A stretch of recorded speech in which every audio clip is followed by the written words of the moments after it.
Who have questions? Okay. These two questions for beginning. Okay, right. I'm Colin ROBERTSON. I'm not a lawyer. I'm just a linguist, but as Lisa pointed out, with no word for systemic position. And it seems to me, being a linguist who has dug into quite a few legal texts, when I look at legal systems, it seems to me that there is a problem there, because with each legal system, whatever level you're at, you have these different fields of law. And environmental law is bringing a lot of good, but at the same time, you have laws in other codes or parts of the legal system, it's not a codified legal system, that actually run against the spirit of the environmental laws. So at the end of the day, what happens is that whoever's got the louder voice wins. So property law can undermine environmental law, or it can be undermined from corporation law, whatever other part of the legal system. And this is an issue that we have to address, because it looks like our legal systems are very, very clever. They're so clever that nobody can actually understand them fully, and nobody can actually analyze all the systemic positions that they encapsulate. And I think this is one of the major reasons why human rights and earth rights that they come about can actually be very deeply undermined. And one of the suggestions, one of the questions we can ask is, shouldn't we, as far as the legal system is concerned, also aim at a kind of degrowth?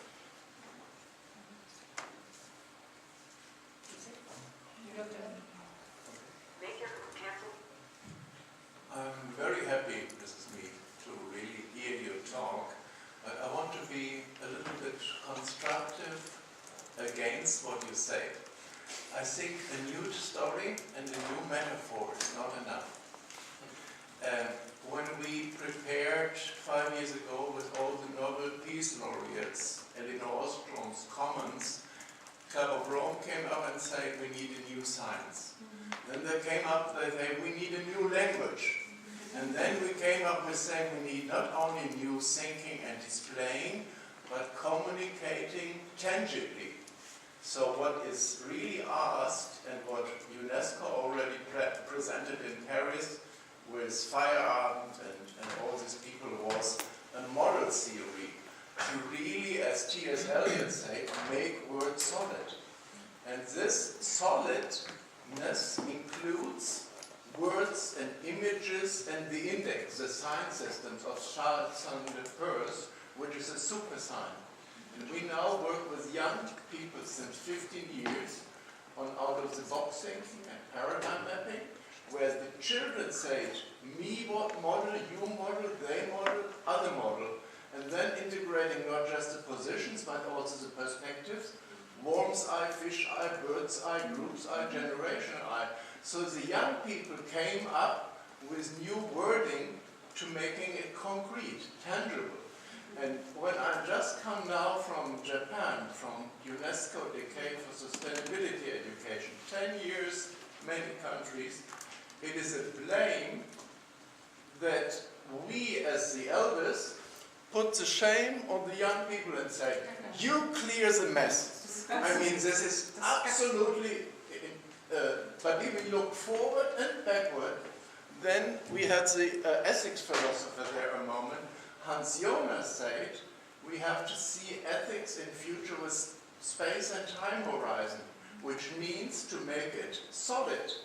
And if you then again look back, then you see that other traditions had words like economy. Not only economy, ecology, ekumene, but economy means caring in a common sense of Elinor Ostrom. So all this is there, and all these recommendations, as I heard this morning here before, we are placing with the Commons cluster of ECOSOC, like every 2 months to all heads of states.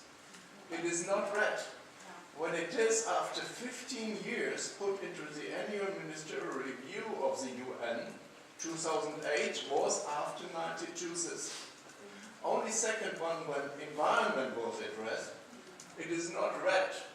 So I think the young people have to sit with the old people and come to old and new tangible thinking. Excuse me, it was too long, but I really love Findhorn, and I was there 20 years ago.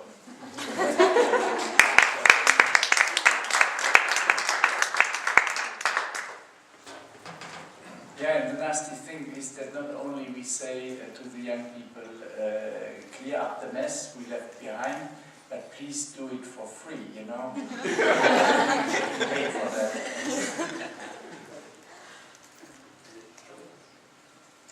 Well, I think that many good ideas have been said today. But I want to take something that Colin said. We must place nature in, what was the word that we can translate in Spanish? Mainstreaming. Mainstream. And yes, you're quite right. We did something like that in the opposite way in the Minamata Convention. Perhaps you have heard about the Minamata Convention. It's a quite new convention on mercury. And the Latin American region decided that it was necessary to say something about health, human health, regarding environment. And when we had a position coming from the usual guys that are opposed to the ideas coming from the south, the industrialized countries. And after a big fight, we finally got the inclusion of an article of health in an environmental convention. That was quite a new thing, a new thing, something strange. But then we realized, I mean, some countries realized that there is a need to make some issues mainstream issues. Because environment and nature is not isolated. You need to connect it to human rights, for example, to risks and disasters, now that we do have these problems, to labor issues. Because actually nature has a lot to do with health. This is basic. You need to make a very strong connection between nature and health. With commerce. But if you go to the WTO and try to say something, either on human rights or nature, you can be killed. You can be killed because you talk only about commerce. At the WTO, you only talk about commerce. And then make it very clear. Okay, we can speak, we can have a dialogue, but you will not include human rights in these negotiations, in these conversations. And this is something that makes a very weak position in the possibility to have this, I think, necessary conception, to make it stronger, to put nature in all these issues, in all these matters. We are trying to do it as Ecuador, as I'm saying, in some issues we are so far like pioneers. It's not easy. It's not easy. And when we were discussing, or somebody mentioned about the climate change Lima meeting, and of course, it was not so useful perhaps. But the next one is in Paris. French people are already preparing that. Even I think that they were preparing it even before the Peruvian people, because we had a meeting here in Geneva for states, for governments, and French guys are really interested in having something so successful. When you remember that the US and China already said, okay, look, we agree with something, it means a lot. It means a lot because there's a message behind it. I don't think that France will take the risk to host this COP without something that may come up out of this meeting. That's why I'm still positive. I'm still positive that something may change. That something may change. We do need political will, and that's a key factor. But civil society has a big and major, crucial role to play. Pushing people, as we said at the very beginning. Okay, please go back and try to lobby to your governments, to other people, to other civil society representatives. Because we do need that kind of, yes? So let's try, but, and really, Colin was right. I cannot translate this word into Spanish. It's really very hard.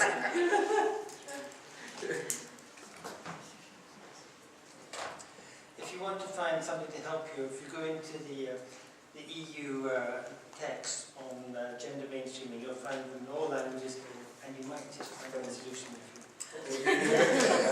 But the main thing which I wanted to say was that a sort of practical approach. All the time one's got these obstacles, and the whole discussion has really been because there's this awareness of problems, and that the fabric which we're living in is not yielding. It's finding it very, very difficult to cope with what is being told, and doesn't have the mechanisms and the methods. It doesn't basically know how to react. I think this is a fundamental problem. That yes, we understand we're getting very wide, but there's this barrier which we can't get through. And as I see it, and I think civil society does have an important role, is to try and show avenues, channels of movement, where there's a will, where there's an understanding that it becomes possible to move in the desired direction. And this is where, for example, in ECI, there are elements there which are essentially on the procedural side.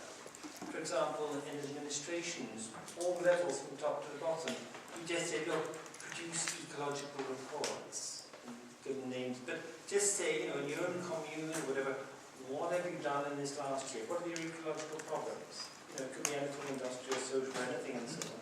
But as a whole system. And just write it down. It doesn't need to be huge. It can be quite small. Just according to the means available. But just say what your problem is, and also say what you're going to do next year. Problem, solution. You've got a problem, what's your solution?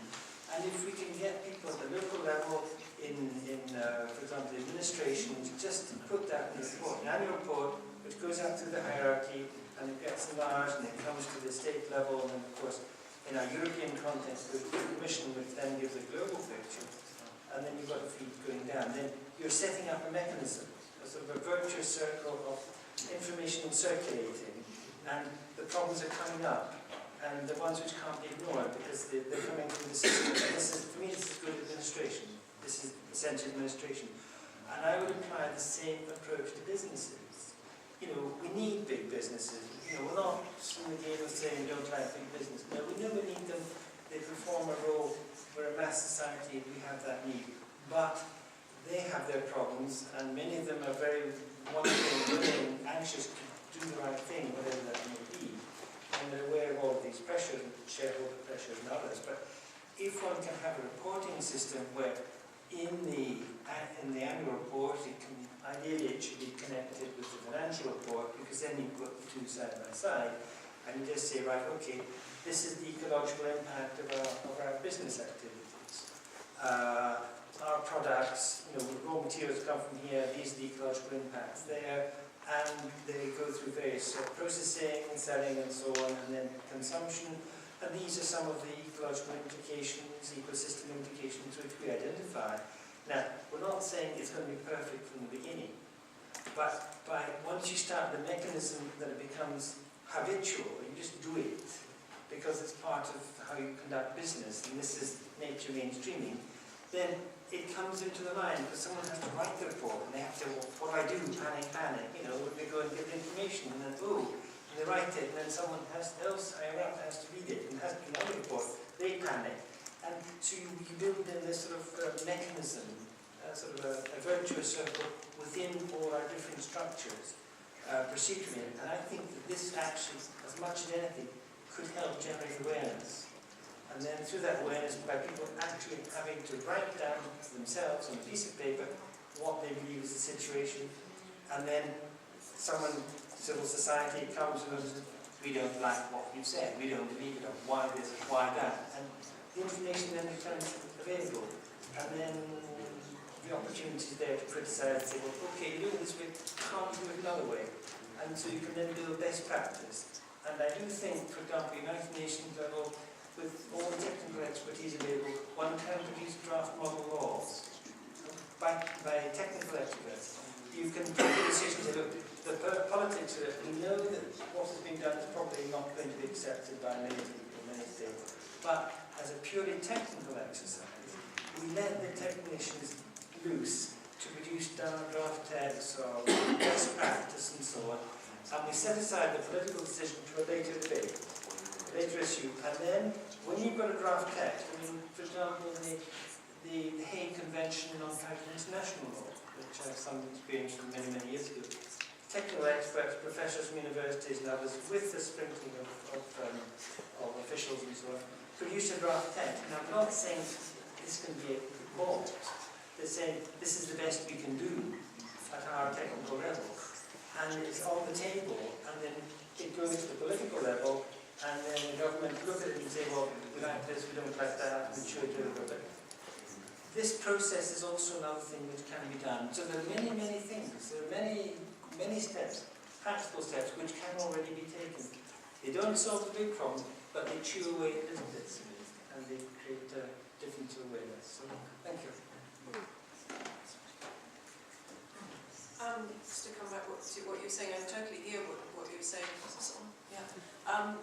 I think one of the key points to me is around how we think of ourselves is really important, and how we use language in documents is equally important, because each word is attached to a framework in our thinking that will lead us down a particular path. So the term natural resources may not be very useful because we immediately think of nature in a certain way when we describe it as natural resources that may not be a very healthy way because of how that word's been used in the past. And just very quickly, in Britain they recently did some research on looking at how people relate to themselves when you call them or refer to them as consumers or as citizens. And they did a survey, same questions, exactly the same, but one was headed consumer survey, one was headed citizen survey.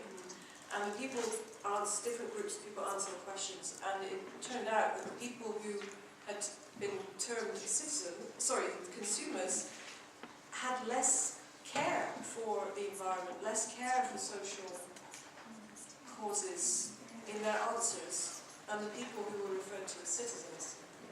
So it's a very powerful thing, a small thing, but yeah, that's important.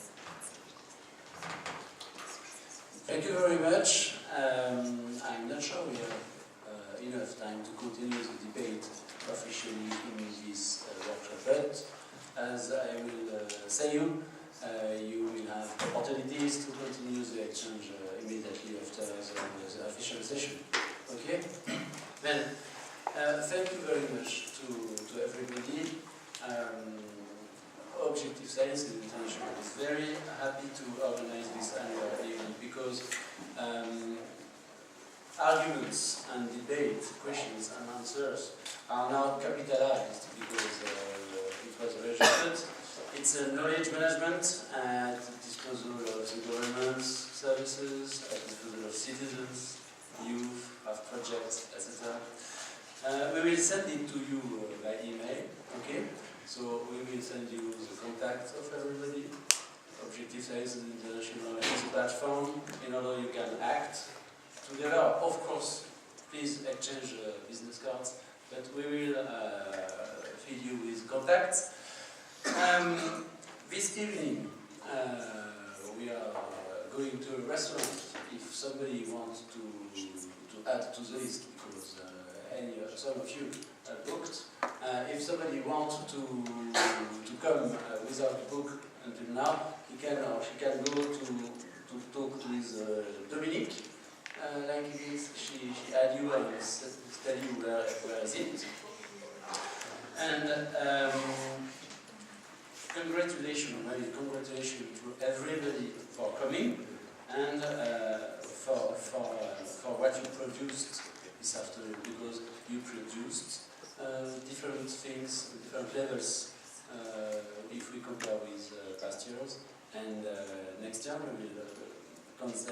will design a new program in order to continue to produce, and we will design this new program in function of what you will launch or do during the next 12 months. Thank you very much for what you produced.